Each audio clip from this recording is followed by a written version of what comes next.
Assalamualaikum warahmatullahi wabarakatuh.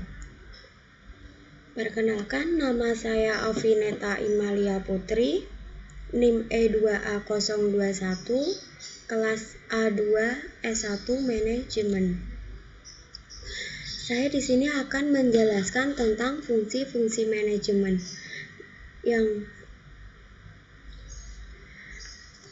Fungsi manajemen. Pengertian manajemen. Apa sih manajemen itu?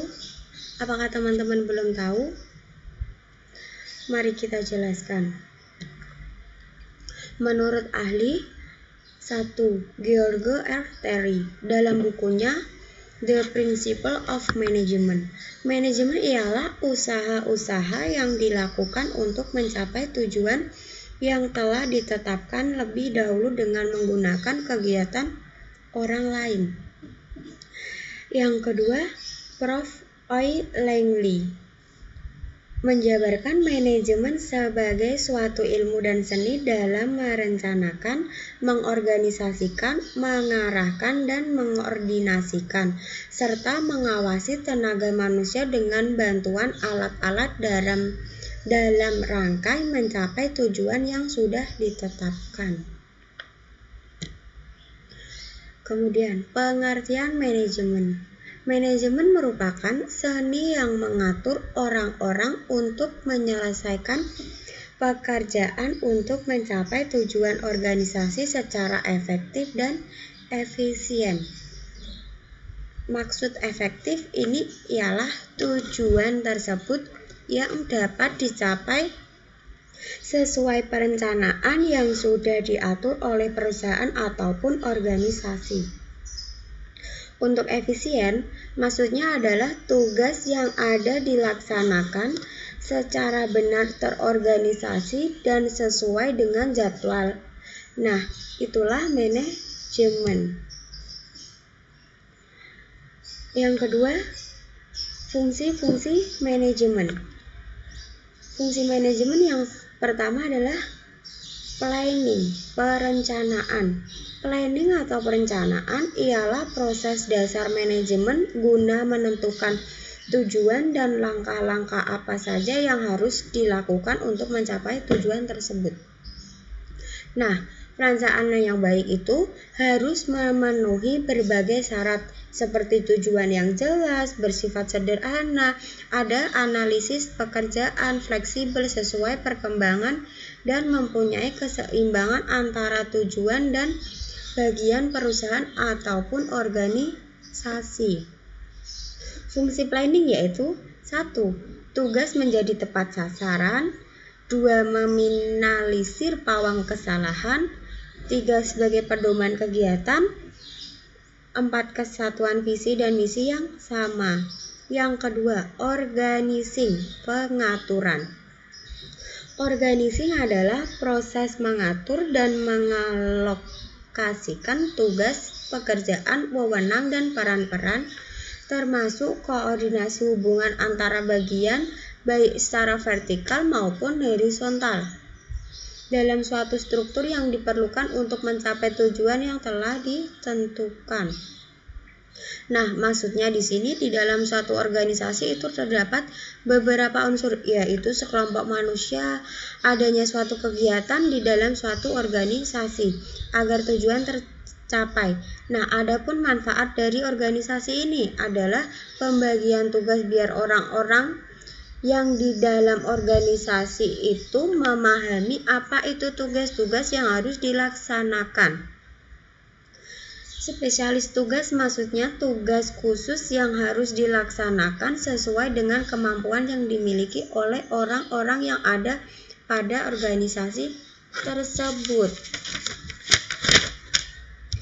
Membantu anggota mengetahui tugas dan tanggung jawabnya, itu adalah fungsi organizing.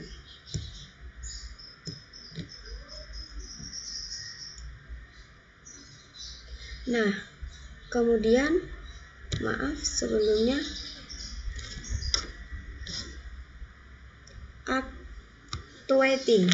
actuating yaitu pelaksanaan. merupakan fungsi pengarahan, fungsi untuk meningkatkan efektivitas dan efisiensi kinerja yang dinamis dan optimal dan menciptakan suasana lingkungan kerja yang dinamis.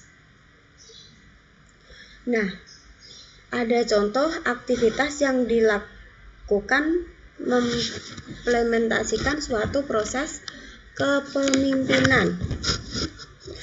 Pembimbingan memberikan motivasi kepada para pekerja supaya bekerja secara maksimal agar tujuan yang telah ditetapkan tercapai. Kemudian nomor 4, controlling, pengawasan, merupakan kegiatan dalam menilai suatu kinerja yang berdasarkan pada standar yang sudah dibuat perubahan atau suatu perbaikan apabila dibutuhkan. Aktivitas ini contohnya mengevaluasi keberhasilan dalam proses mencapai tujuan atau target yang telah ditetapkan.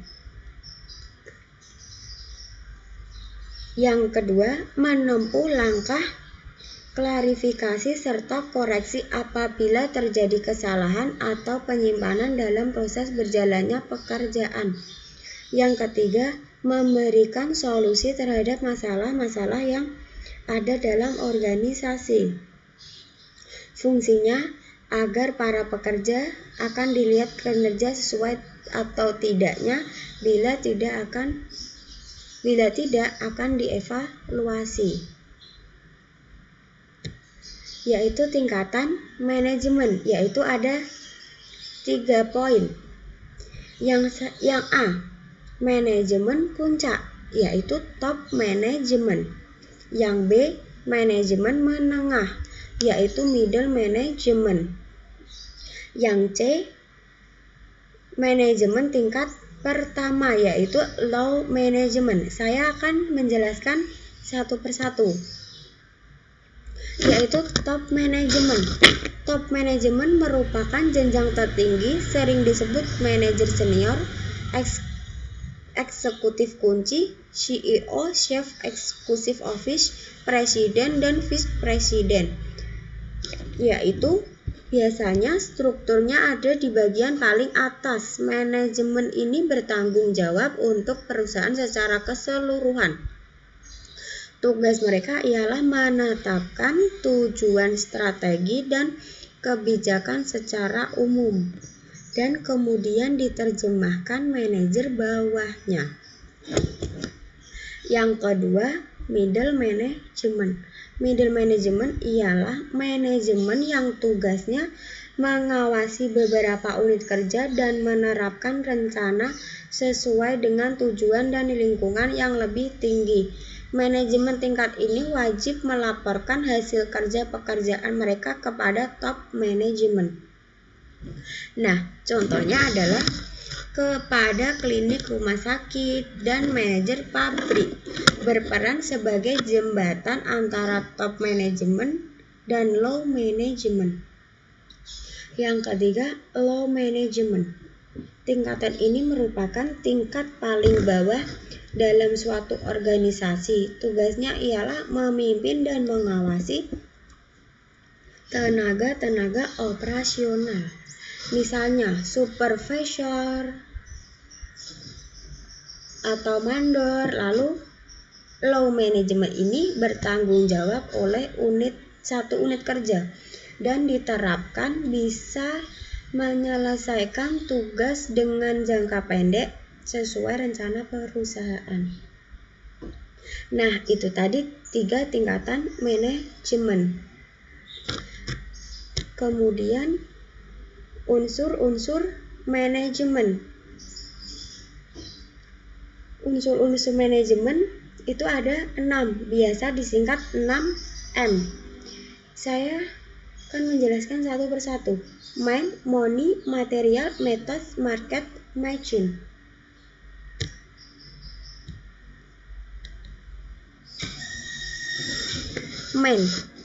Man adalah manusia, maksudnya adalah sumber daya manusia yang dimiliki oleh organisasi tersebut. Faktor yang paling menentukan karena manusia yang membuat tujuan dan manusialah yang melakukan proses mencapai tujuan tersebut. Manajemen timbul itu adanya orang-orang yang bekerja sama untuk mencapai tujuan yang telah ditetapkan organisasi. Yang kedua, money, istilah uang. Nah, uang adalah alat tukar dan mengukur nilai besar kecilnya hasil kegiatan dapat diukur dari jumlah uang yang berada dalam perusahaan.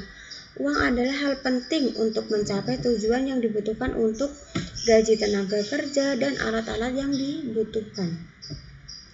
Yang ketiga, material, dalam istilah bahan atau alat. Dengan bahan atau alat itu terdiri dari bahan setengah jadi ataupun jadi, tergantung bentuk organisasinya. Manusia menggunakan sarana ini untuk mencapai tujuan yang telah ditetapkan organisasi. Kemudian methods. Methods adalah metode-metode atau tata cara kerja yang memperlancar jalannya pekerjaan manajer, yang entah itu yang digunakan dalam pelaksanaan kerja ataupun metode itu juga bisa tergantung dari perusahaan masing-masing. Kemudian kelima, market, yaitu organisasi yang menyebarluaskan atau memasarkan produknya. Produk ini sangat penting bagi sebuah organisasi karena bila produk tidak laku berakibat pada berhentinya proses produksi. Makanya dalam menyebarkan hasil produksi merupakan faktor yang menentukan untuk jalannya sebuah perusahaan. Jadi jangan sampai salah pilih pasar dalam cara memasarkan produk. Yang keenam, machine atau mesin adalah sebuah alat yang dapat membantu proses produksi ataupun kegiatan dalam organisasi tersebut. Banyak sekali contoh atau alat yang digunakan dalam pelaksanaan kegiatan organisasi. Nah, itu tadi 6M atau unsur-unsur manajemen. Lanjut, bidang manajemen. Ini ada 5 ya bidang-bidang manajemen teman-teman. Yang pertama, manajemen produksi. Manajemen produksi merupakan rangkaian kegiatan yang terencana dan terkendali dalam rangka mengubah input menjadi output, serta melakukan evaluasi terhadap output melalui umpan balik. 2. Manajemen pemasaran. Manajemen pemasaran ialah kegiatan pengaturan secara optimal dari fungsi pemasaran supaya kegiatan pertukaran atau penyampaian barang dari produsen kepada konsumen bisa berjalan lancar dan memuaskan. 3. Manajemen keuangan. Manajemen keuangan adalah manajemen yang berhubungan dengan langkah-langkah guna mendapatkan dana yang dibutuhkan dan bagaimana penggunaannya dalam rangka mencapai tujuan. Yang keempat, manajemen personalia. Manajemen personalia merupakan fungsi manajemen yang bertanggung jawab terhadap sumber daya manusia yang terlibat dalam kegiatan perusahaan agar tercapai tujuan yang telah ditetapkan. Yang kelima, manajemen administrasi. Manajemen administrasi memberi perhatian pada pemberian layanan di bidang administrasi, penggunaan alat yang efektif, dan kemudahan pada bidang lain. Cukup sekian presentasi saya. Semoga materi yang saya sampaikan bisa bermanfaat bagi teman-teman. Jika ada kesalahan dari presentasi saya atau kata-kata saya, mohon maaf. Terima kasih. Wassalamualaikum warahmatullahi wabarakatuh.